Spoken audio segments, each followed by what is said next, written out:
Boa noite, irmãos e irmãs. Bem-vindos a mais uma noite da esperança aqui na IPI da Vila. Oremos ao Senhor. Pai querido, Pai de amor, nós te louvamos, Pai, te bendizemos, Senhor, porque Tu és um Deus maravilhoso, Senhor, Pai. Porque Tu cuida de nós, Senhor, porque Tu tem misericórdia de nós, Senhor, Pai. E nesse momento especial, Senhor, eu te peço, Pai, que venha falar aos nossos corações, Pai querido. Usa aqui, Senhor, a Tua serva, Pai, imperfeita, Senhor, Pai, mas que te ama muito, Senhor, e aceita os Teus desígnios na minha vida, Pai querido. Obrigado por tudo, Senhor, eu te agradeço. Em nome de Jesus. Amém. Irmãos, nesta noite eu gostaria de falar sobre um tema que é como ter esperança quando tudo parece sem esperança. E para esse tema nós escolhemos o texto que está em Romanos 5, do 3 ao 5. E não somente isso, mas também nos gloriamos nas tribulações, sabendo que a tribulação produz a paciência, e a paciência a experiência, e a experiência a esperança. E a esperança não traz confusão, porquanto o amor de Deus está derramado em nosso coração pelo Espírito Santo que nos foi dado. Em Romanos 3, 5, Paulo diz que podemos nos alegrar em nossos sofrimentos, porque somos um povo de esperança. Então, como podemos ter esperança quando tudo parece sem esperança? Veja bem, o apóstolo Paulo, que foi perseguido, que foi preso, que sofreu por amor à igreja, nos fala em como ter esperança num momento de tribulação, né? Ele é um maior exemplo de resignação, de amor e de esperança que possa passar para nós, por tudo que ele viveu. E nesse texto, escrito por ele, a gente se inspira a falar como ter esperança quando não há esperança. Algo que ele viveu na carne, né? Na época em que ele estava aqui. Em primeiro lugar, né, nós devemos confiar na presença de Deus na nossa vida. Um dia, né, grande parte de nós escolheu a Jesus. Nós andávamos tristes, desanimados, nós não conhecíamos o amor de Deus em nossas vidas, nós não conhecíamos o amor de Deus na nossa vida. E naquele dia, a gente teve um encontro com Deus. E como é bom a gente lembrar desse momento em que o nosso coração estava vazio, que a nossa vida não tinha sentido, em que os nossos medos e temores realmente nos assombravam terrivelmente, porque nós não tínhamos esperança alguma, porque nós não havíamos aceitado em nosso coração o nosso Salvador. Então, irmãos, desde que nós recebemos a Cristo em nosso coração, a nossa vida deixou de ser a mesma. Aquele vazio que existia foi preenchido pelo Espírito Santo de Deus em nossas vidas. E alegrar-se com o sofrimento não significa festejar quando chegam más notícias, mas significa que podemos acreditar que Deus está fazendo uma obra redentora em nossas vidas. A palavra redentora significa que Deus não desperdiça uma mágoa ou desapontamento, mas Ele sabe usar tudo para nos moldar, para que possamos ser mais parecidos com Cristo. Quando passamos pelo sofrimento, muitas vezes oramos e buscamos a Deus com mais intensidade do que em outros momentos. São momentos realmente que a gente se dedica mais, porque quando tudo está muito bem, quando o mar está calmo, né? A gente nem lembra que Jesus está ali do nosso lado muitas vezes. Porque tudo parece tão natural, as coisas boas na nossa vida parecem ocorrer tão naturalmente, que para nós essa é a vida natural que a gente vai levar do princípio ao fim dos nossos tempos aqui. Mas não, as tribulações vêm. E as tribulações, elas servem para nos fazer mais fortes. Porque eu sempre falo, né? Aquilo que não nos mata nos faz mais forte, com certeza. Quando você passa pela prova, quando você passa pela dificuldade, assim que você sai dela, que você olha para trás, você fala, puxa vida, Deus, eu passei por aquilo. E muitas vezes nesses momentos mais difíceis é onde você sente Deus te carregar, é onde você sente que você suportou tudo aquilo de uma maneira que sem Jesus na sua vida você não suportaria.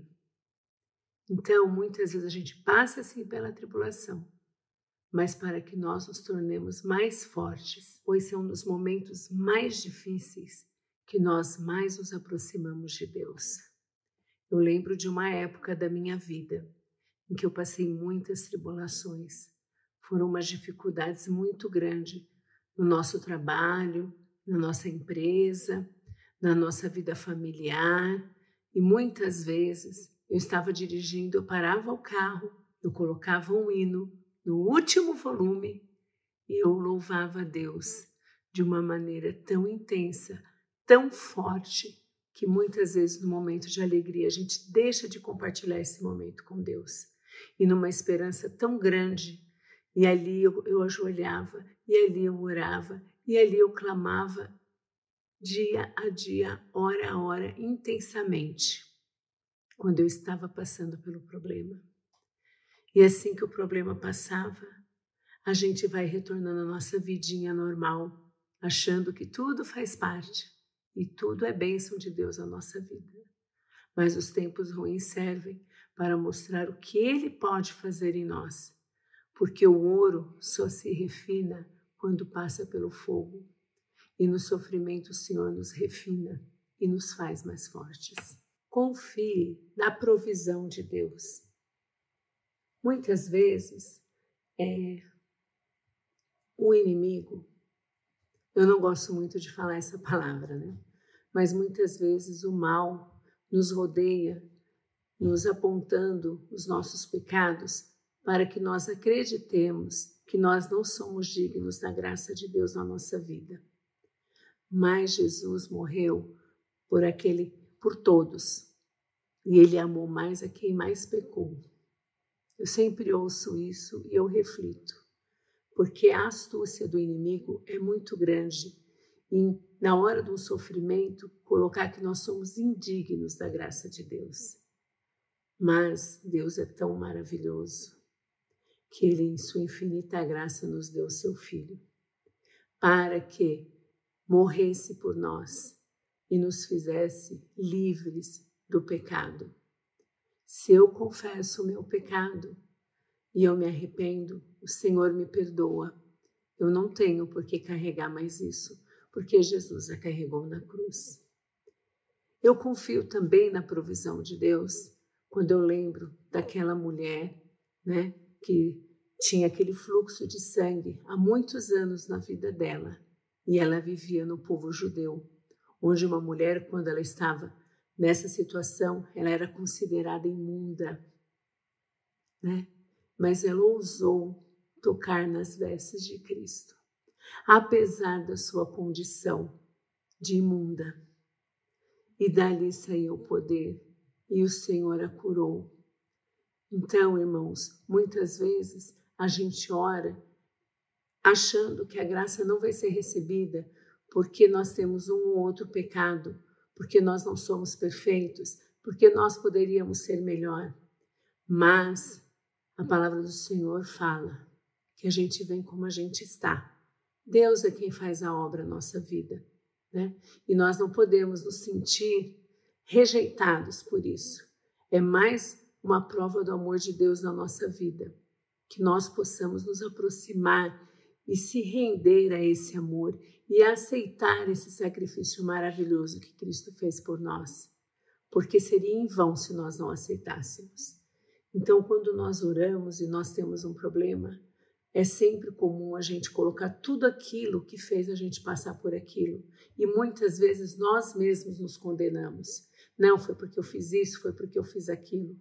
Não, você está passando primeiro porque Deus permitiu que você passasse.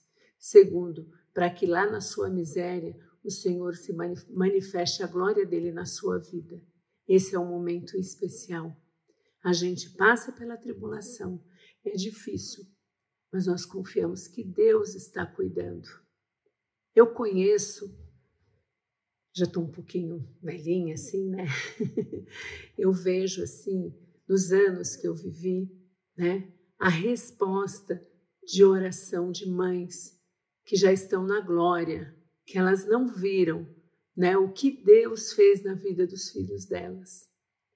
E muitas vezes eu glorifiquei a Deus, falei, Senhor, aquela senhora orava por essa situação, ela não viu aqui, né? Mas o Senhor atendeu a oração dela de uma forma tão extraordinária que nos faz crer que não depende de nós. Basta que nós creiamos em Deus, creiamos no seu poder em nossas vidas. E outra, Deus tem plenitude sobre a nossa vida, total comando sobre a nossa vida. Não somos nós quem mandamos na nossa vida. Ele controla as nossas vidas. Ele permite que nós passemos. Confie no poder de Deus. Portanto, eu me gloriarei ainda mais alegremente em minhas fraquezas, para que o poder de Cristo repouse em mim. Qual é a sua fraqueza? Todos nós temos as nossas fraquezas, né? Talvez um filho que não saiu como você esperava, uma situação de trabalho que deu errado, um diagnóstico médico que nos assustou. Talvez como Paulo, também sejam insultos, dificuldades ou perseguições. Sua vida espiritual também é um problema muitas vezes. O que é que faz você não confiar no poder de Deus na sua vida? É algo que nós temos que pensar. Talvez você ouça vozes falando para você desistir, né? Deixar para lá. Quando você é fraco, você está forte, porque Cristo nos faz forte. Esses dias eu estava na internet, né? E eu vi uma postagem sobre o Titanic. Eu assisti aquele filme várias vezes e eu sempre me emocionei quando os músicos, né, vão para o convés e tocam o hino. Eu achava que era algo que o autor do filme havia feito, mas não. Eu vi uma senhora que esteve no Titanic, que desceu, né, saiu do barco antes dele afundar, estava naquelas navegações, aqueles barcos menores, né? E ela falou que de longe ela ouvia a orquestra tocando o hino. E aquilo mexeu muito comigo, porque no momento mais desesperador, naquele momento em que eles estavam saindo daqui, que eles sabiam que eles não estariam mais vivos, aguardando o final, eles tocavam esse hino, que é mundialmente conhecido. Mais perto quero estar, meu Deus, de ti. Ainda que seja dor, que me una a ti. Maravilhoso. Que se você estiver passando por esse momento na tua vida, ainda que seja dor, que você esteja próximo do nosso Deus. Só Ele para nos dar fé, só Ele para nos dar esperança aonde não há mais esperança. Só Ele para nos carregar, só Ele para nos dar vida eterna. Porque quando tudo acaba, nós cremos na vida eterna. Eu não sei o momento que você passa, eu não conheço a sua história, eu não sei a sua vida, mas eu creio nas promessas de Deus na minha vida e na sua vida. Jesus morreu para nos salvar. Ele morreu para nos libertar do jugo do pecado. Ele morreu para que nós tivéssemos a vida eterna.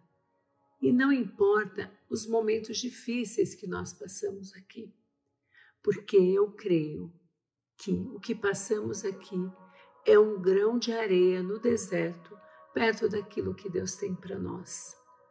E que Ele cuida de nós. E que é um Deus de promessa e que não é homem para mentir.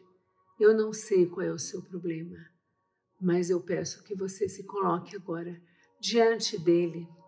Coloque a sua vida no altar dele. Coloque o seu problema no altar dele, tendo a plena certeza e convicção de que ele está cuidando. E que ainda que você nem esteja mais aqui, ele ouviu a sua oração. E ele cumpriu aquela promessa que ele colocou no seu coração. Oremos, irmãos. Pai querido, Pai de amor, nesse momento especial, Senhor, nós colocamos as nossas vidas no teu altar, Senhor Pai. Nós colocamos, Senhor Pai, os nossos problemas para ti, Senhor Pai. Nós sabemos, Senhor, que quando Jesus morreu naquela cruz, Pai, ele carregou, Senhor, sobre ele, Senhor, todas as nossas angústias, todas as nossas tristezas, Senhor Pai, todas as nossas tribulações, Senhor Pai. E foi um amor tão grande, Senhor, que nós aceitamos esse sacrifício, Senhor Pai. E nós temos a esperança, Senhor, daquilo que tu prometeste para nós, Senhor Pai. Eu coloco nesse momento, Senhor Pai, todos os irmãos que estão aqui, Senhor, ouvindo essa mensagem, Senhor, no teu altar, Senhor. Trabalha na vida de cada um, Pai querido. Cumpre, Senhor, na vida de cada um o seu propósito, Senhor Pai. Que cada sofrimento traga crescimento, Senhor Pai. Que cada tristeza, Senhor, se torne alegria, Senhor Pai. E que nós tenhamos sempre esperança de que Tu é poderoso, de que Tu és fiel, Senhor Pai, e que Tu cuida de nós, Senhor. Amém, Pai querido.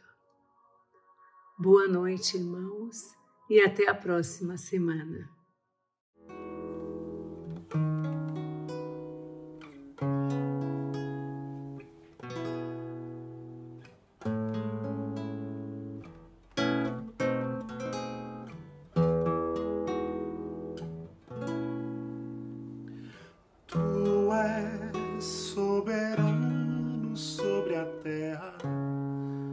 Sobre os céus tu és Senhor absoluto.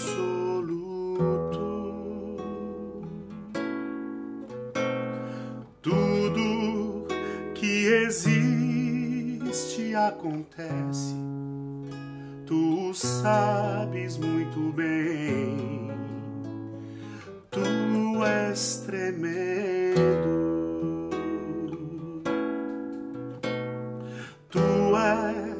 Soberano sobre a terra, sobre os céus tu és Senhor absoluto.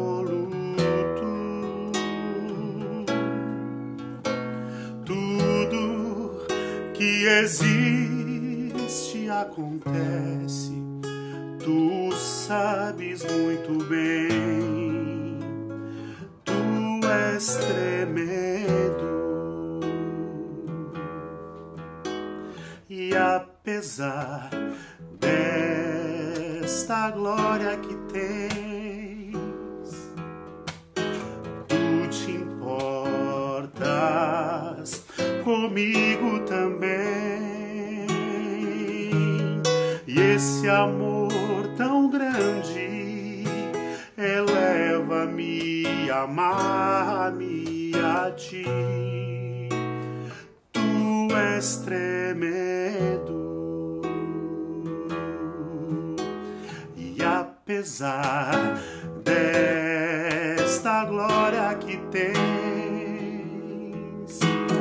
tu te importas comigo também. Esse amor tão grande dar-me a ti. Tu és tremendo.